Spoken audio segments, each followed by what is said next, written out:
Buenos días, amigos, amigas que sintonizan la radio La Perfección 77.7 desde la ciudad de González Catán, provincia de Buenos Aires.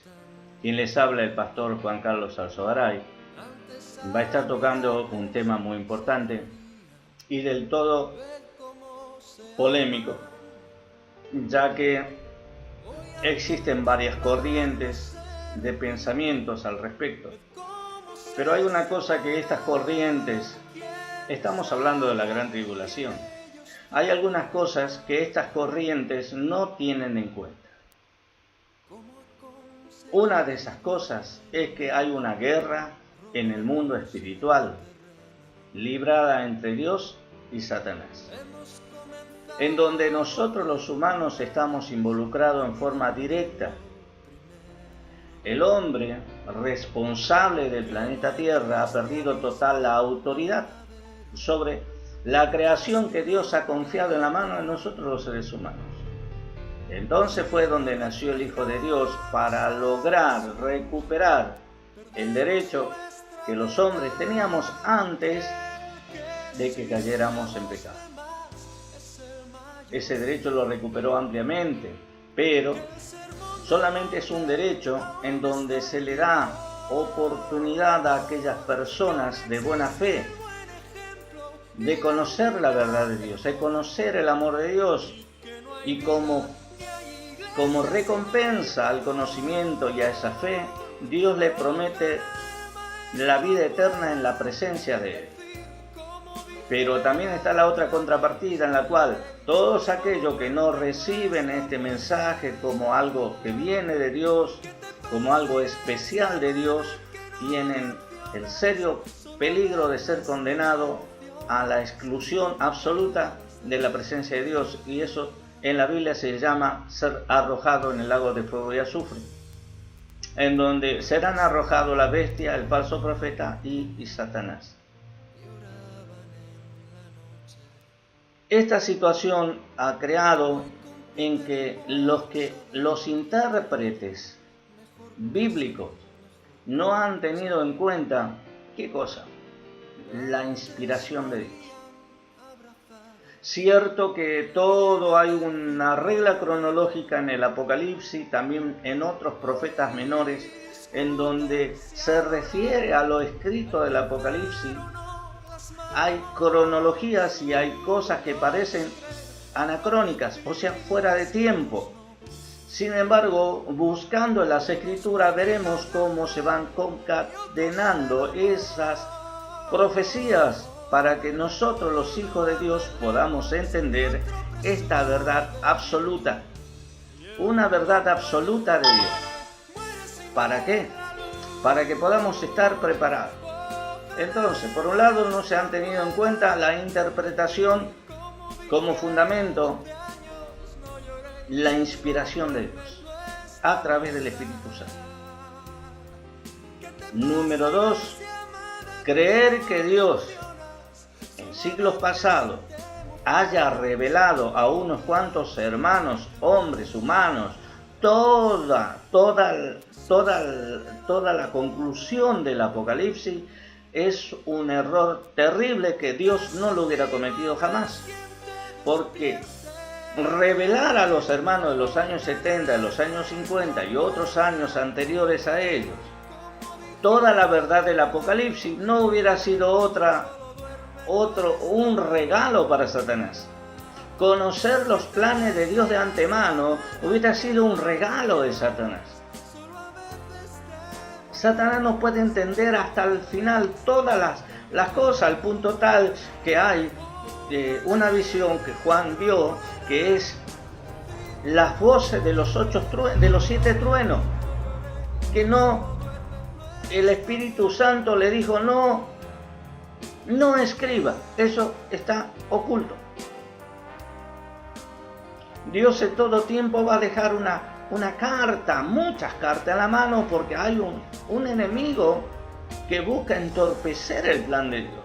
Entonces, primero que no se tuvo en cuenta para la interpretación del Apocalipsis y los profetas menores es la inspiración divina. La iluminación de Dios, la revelación de Dios. Número 2, es que hay una guerra, y en una guerra ningún ejército le dice los planes por anticipado a su enemigo, poniendo en peligro todos los intereses de una nación, de un ejército, en este caso el reino de Dios. Punto 3, nos pondría en peligro a todos los hijos de Dios. Porque Satanás no puede detener a Dios, pero sí puede inducir que los hombres cometan errores. La versión que pegó más fuerte en el mundo cristiano moderno es la versión que la iglesia va a ser arrebatada antes de la gran tribulación. Ese pegó con fuerza en los corazones de los siervos y creyentes en general. Entonces, el objetivo de los pastores del siglo actual fue: no asustemos a la iglesia, no asustemos a los hermanos, porque el Apocalipsis produce miedo. Entonces, se los consoló, por un lado, diciendo: señores, el Apocalipsis, la gran tribulación va a ocurrir después que nosotros nos vayamos, no tengan miedo. Ocultando de esa manera la verdad bíblica. Y ocultando de esa manera otra verdad: la falta de interés de escudriñar las Escrituras, la falta de interés de buscar texto por texto, renglón por renglón, un poquito aquí, otro poquito allá, como lo dice la palabra de Dios en sus profetas. Entonces ha sido más cómodo, para no entrar en conflicto y en problemas, que calmar el miedo, el terror de la gente, diciendo: no, la gran tribulación van a pasar aquellas personas, no nosotros. Como resultado, hoy tenemos una iglesia tibia, una iglesia que está dominada por la apostasía, una iglesia en donde la irreverencia es el pan de cada día, en donde a nadie le importa cómo se ofrece culto a Dios, en donde a Dios se lo bajó al nivel nuestro y nos hemos olvidado de lo sublime que es Dios, el dueño de los universos, el dueño absoluto de todas las cosas, al ser que es digno de adoración y de reverencia. Pero eso es otra cosa. Hoy estaremos viendo algunos elementos que accesorios a la gran tribulación, detalles, de algunos detalles en donde figura la Biblia, en donde nos da a conocer que los hijos de Dios tenemos que sellar nuestra fe, muchas veces con nuestra sangre, porque nuestra fe debe ser probada. Veremos algunos comentarios sobre el tema. Los peligros que implican que la gente crea que será arrebatada antes que comience la gran tribulación, entre muchos otros: la tibieza espiritual, la relajación, la unión con el mundo, lo que hace que la apostasía reine en la iglesia. Hace que la gente no espere al Señor. Y si lo hace, no lo hace desde una cómoda posición de decir o no creer que la iglesia va a ser avisada a través de los gobiernos o figuras religiosas, o prestan atención a Israel, pues muchos creen que esta nación les avisará cuando llegue el momento. La iglesia de Cristo no llega al final de la gran tribulación, pero tampoco es arrebatada antes de la gran tribulación. Entonces, ¿en qué momento se produce este maravilloso evento que espera todo buen hijo de Dios? Veremos antes lo que ocurre previo a este esperado evento. La iglesia de Cristo va a conocer al hombre de pecado, que es el falso profeta. Va a conocer que éste hace una imagen de la bestia. La iglesia de Cristo verá cómo serán obligados a ponerse la marca, el número o el número de su nombre, el nombre o el número de su nombre. La iglesia de Cristo y sus creyentes verá cómo la iglesia es perseguida y será vituperada, y aún por los mismos hermanos, quienes se entregarán a muchos. La honestidad con que Dios se dirige a la iglesia en Esmirna es sorprendente, que contrasta tremendamente con los modernos maestros y pastores, quienes alimentan con falsas expectativas con relación a que la iglesia no pasa la gran tribulación. No va a pasar toda la gran tribulación, pero sí tendrá que probar su fe. Apocalipsis 6 nos habla de los 7 sellos que deben ser abiertos por el Señor. Lo que impacta es que los 5 versos finales del capítulo 6, en donde el verso 12 nos habla de los desastres naturales y que llega hasta el verso 14, son las mismas señales que figuran en Lucas 21, 25 al 26, y lo refrenda Mateo capítulo 24, versículo 29 al 35, versículo 42 y 44, y Marcos, versículo 13, Marcos capítulo 13, versículo 24 al 25.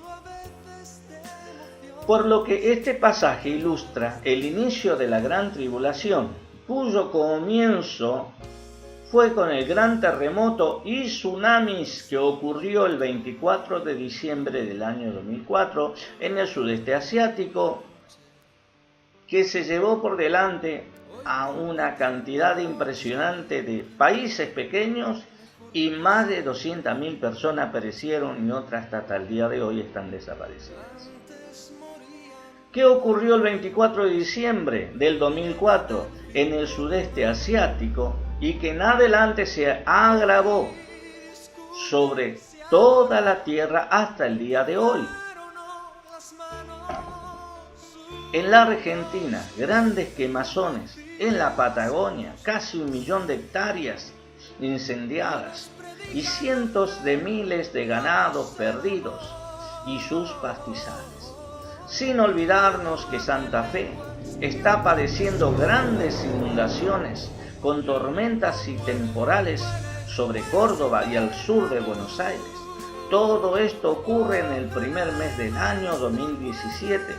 Y en lo económico, una inflación y pérdida de empleo que suben a cifras de más de 250.000 familias que perdieron sus empleos. Esto multiplicado por 4 del grupo familiar arroja más de 10 millones de personas sin que en su casa tengan un ingreso fijo,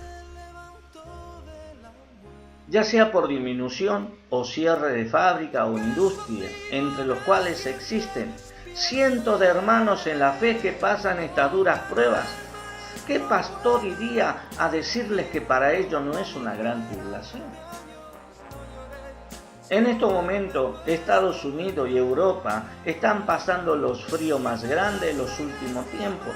En lo que va de la semana, hay más de 100 muertos por el frío y una buena cantidad de personas que han padecido durante todo el año 2017. Un primer mes, estamos a 10 días de enero. Pero seguimos con Apocalipsis 6 y nos quedaremos brevemente en el versículo 9 al 11, que dice lo siguiente: cuando abrió el quinto sello, vi debajo del altar las almas de los que habían sido muertos por causa de la palabra de Dios y por el testimonio que tenían. El versículo 10 dice: y clamaban a gran voz, diciendo: ¿hasta cuándo, Señor, santo y verdadero, no juzgas y vengas nuestra sangre en los que moran en la tierra. El versículo 11 continúa: y se les dieron vestiduras blancas, y se les dijo que descansasen todavía un poco de tiempo, hasta que se completara el número de sus consiervos y sus hermanos, que también habían de ser muertos por los habitantes de la tierra. Versículo 12. Miré cuando abrió el sexto sello, y he aquí un gran terremoto, y el sol se puso negro como tela de silicio, y la luna se volvió toda como sangre. Veamos la descripción de Juan el apóstol. Dice que cuando abrió el quinto sello, vio debajo del altar a las almas que fueron muertos. La causa que enumera son dos las razones por las cuales fueron muertos estos hermanos. Fueron muertos por causa de la palabra de Dios y del testimonio que tenían. Dos razones. Defendían la palabra de Dios y la vivían, y eso les arruinaba la vida a los habitantes de la tierra. Ahora veamos el verso 10, en donde describe las súplicas y el clamor de los que habían de ser muertos por causa de la palabra de Dios y del testimonio que tenían. ¿Y cuál era el requerimiento de los hermanos muertos? ¿Hasta cuándo, Señor, santo y verdadero, no juzga y vengas nuestra sangre en los que moran en la tierra? Es decir, estaban pidiendo venganza. El hasta cuándo nos da una idea, lo mucho que demoraba en llegar el juicio de Dios. Y produce esta exclamación. Quizás fue una comparación que serviría como ejemplo a los hermanos que perderían su paciencia en tan larga espera. Pero no lo sabe el autor. Pero ahora analicemos las respuestas que reciben a tamaña petición. Y les dijo, versículo 12, el versículo 11, perdón. Y les dijo que descansasen todavía un poco de tiempo, hasta que se completara el número de sus consiervos y sus hermanos, que también habían de ser muertos como ellos. No sin antes darles lo que habían ganado al probar su fe hasta la muerte. ¿Qué le dieron? Vestiduras blancas. Veamos ahora las preguntas que debían hacer. Descansar un poco de tiempo más. ¿Por qué habrían de descansar un poco de tiempo más? Veamos la respuesta del texto sagrado. Hasta que se completara el número de sus consiervos y hermanos, y que también habían de ser muertos como él. Está claro que la mayoría de los creyentes, a través de las edades, sufrirían en muchos de los casos el martirio en mano de los enemigos de Dios. Sin embargo, al analizar los versos de este capítulo del Apocalipsis 6, versos 2 y 13, nos habla de los días finales pre-arrebatamiento o rapto de la iglesia, ya que el verso 14 y 15 nos habla de la segunda venida de Cristo, ya al final de la gran tribulación, para defender al pueblo de Israel, y los humanos, quienes estarían comandados por el dragón, serían vencidos en lo que la Biblia le llama el Valle de la Decisión o el Valle de Josafat. Volvemos al capítulo 6. Analicemos quiénes serían agregados a las almas de los ya muertos por causa de la palabra de Dios y del testimonio que tenían, y que estaban debajo del trono, hasta que se completara el número de los consiervos y sus hermanos. Es decir, no solamente serían los siervos de Dios, pastores, hermanas y hermanos que sirven a Dios, sino también de hermanos creyentes que están en las congregaciones. No precisamente serían pastores o consiervos de los que ya murieron a mano de los enemigos de Dios. Ahora veamos un ejemplo que nos da el capítulo 7 con los 144.000 sellados. Vamos a ver el ejemplo de lo que implica cuando la Biblia dice yo también los guardaré.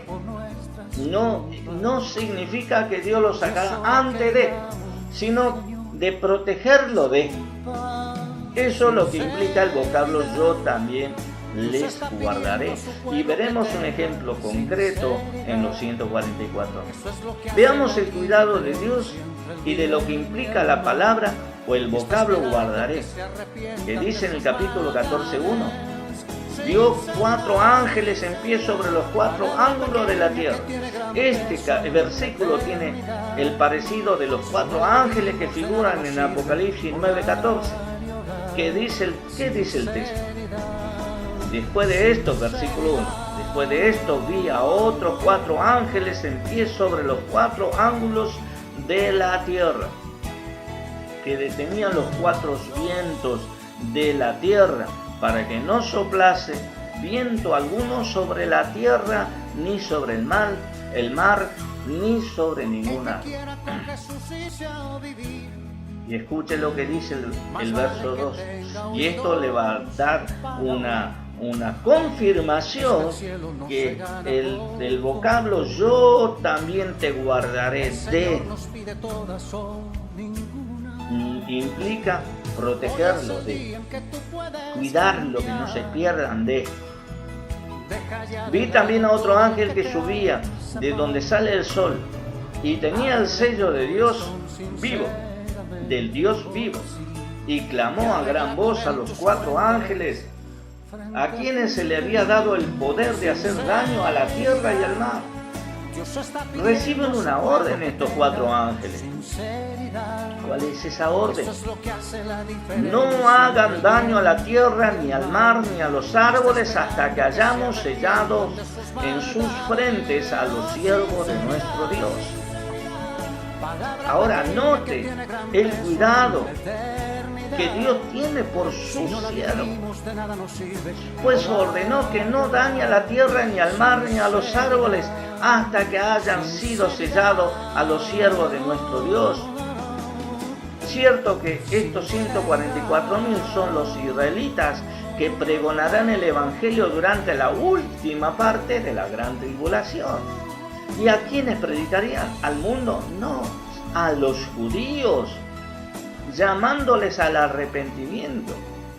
Vea usted que Dios no los saca de la tribulación a los siervos, sino que se los sella, así como fue el sello que los israelitas que estaban en Egipto, cuando en la 10ª plaga Dios mandó la muerte de los primogénitos de Egipto, tanto de la bestia como los esclavos, pero la sangre del cordero pintado en el dintel de las casas de los judíos, no entró el ángel de la muerte.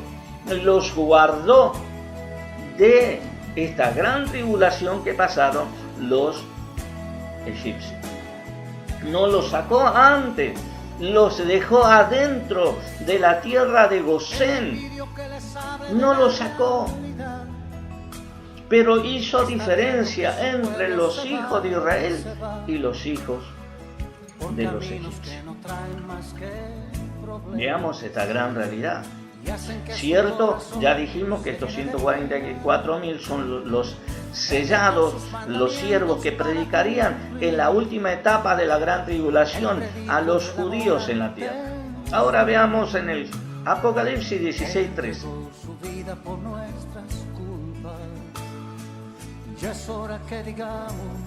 El 6º ángel derrama su copa sobre el Éufrates, y posteriormente se relata que Juan vio salir de la boca del dragón, de la bestia y del falso profeta 3 espíritus inmundos a manera de rana.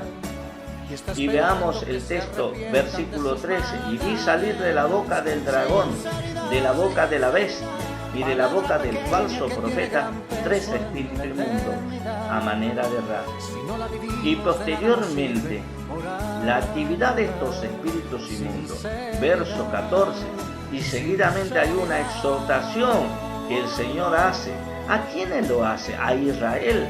No parece que no es a Israel, ya que la advertencia está dirigida a la iglesia de Cristo con un versículo 15. He aquí, yo vengo como ladrón.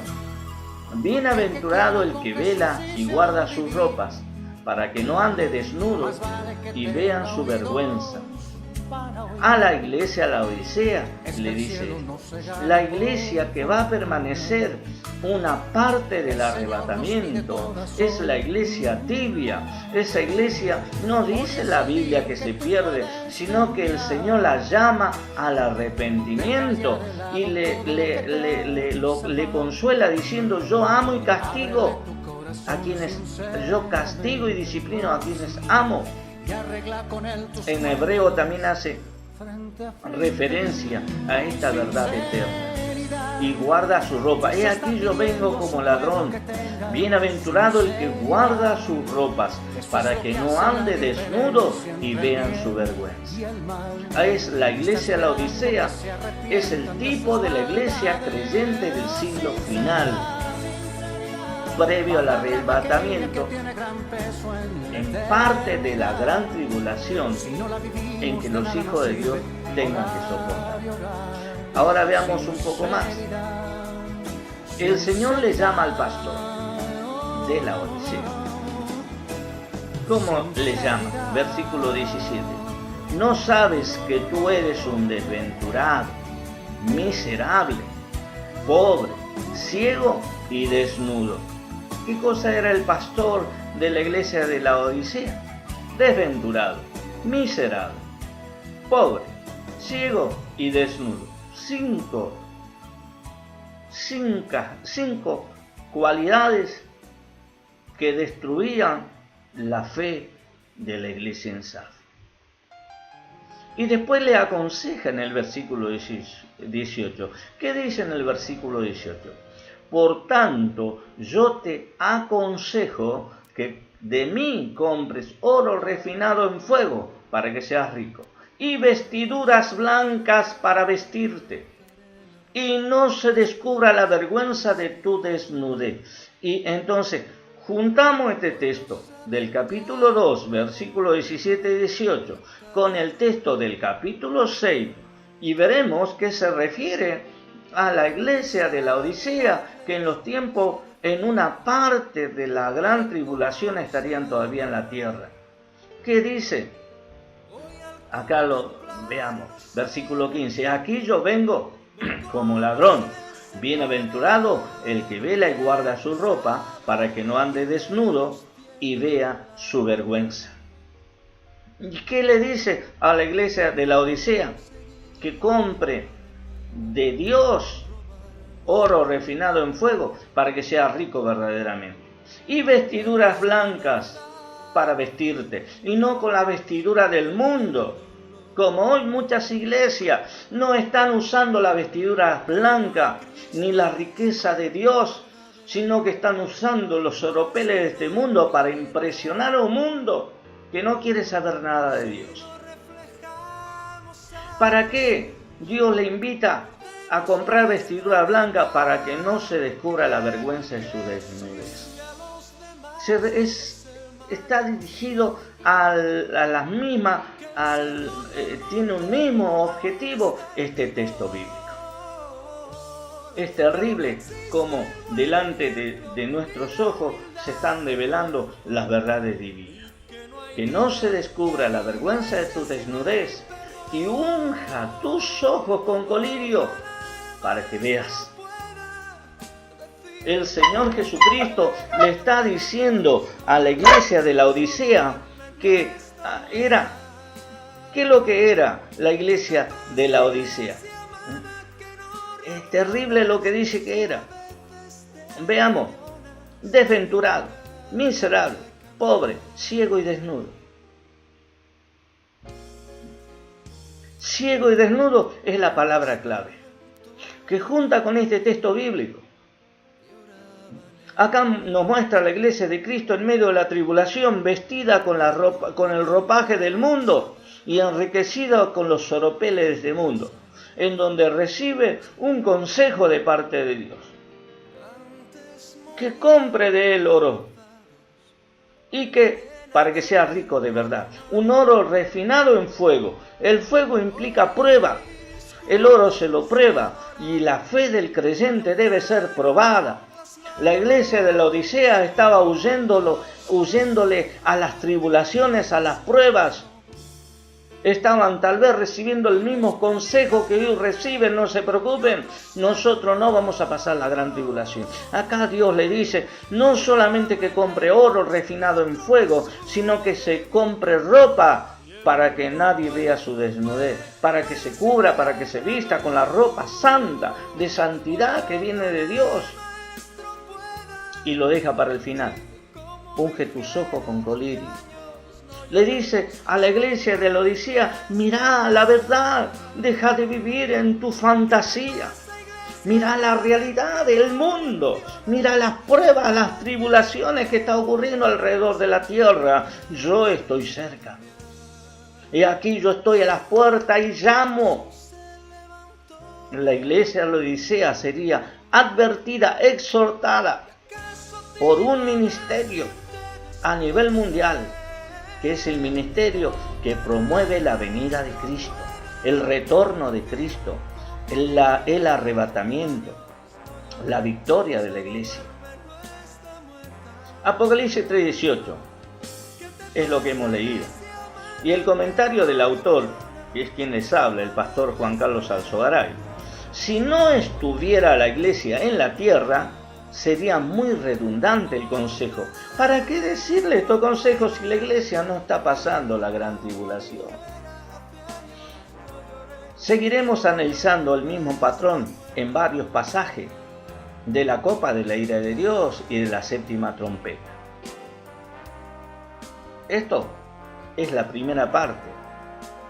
El título general de este estudio bíblico le llamé usando la didáctica para enseñar y la iglesia pueda comprender la palabra de Dios. Nos vemos. Quien les habló, el pastor Juan Carlos Alzogaray, del Ministerio de la Iglesia de Cristo Misionera, la séptima trompeta, un ministerio de publicación. Podés leer nuestros libros en varios sitios web. Tenés uno de ellos, librocristianosgratis.yindo.com. También podés escuchar nuestros programas de radio en diversos sitios web donde está nuestro reproductor de audio. Dios te bendiga, no te olvides. Estudia, ora y busca de Dios. Compra el oro que Dios nos ofrece, el oro refinado a fuego. Y compremos ropa del cielo, ropa santa, ropa pura, para que el mundo vea y crea un poco de Dios. Además, que Dios nos unja los ojos con colirio para que veamos la verdad de este tiempo. Dios te bendiga. Hasta pronto. Y hacen que su corazón se llene de pena. Él dejó sus mandamientos para cumplir. Él predicó del amor antes de morir. Él entregó su vida por nuestras culpas. Ya es hora que digamos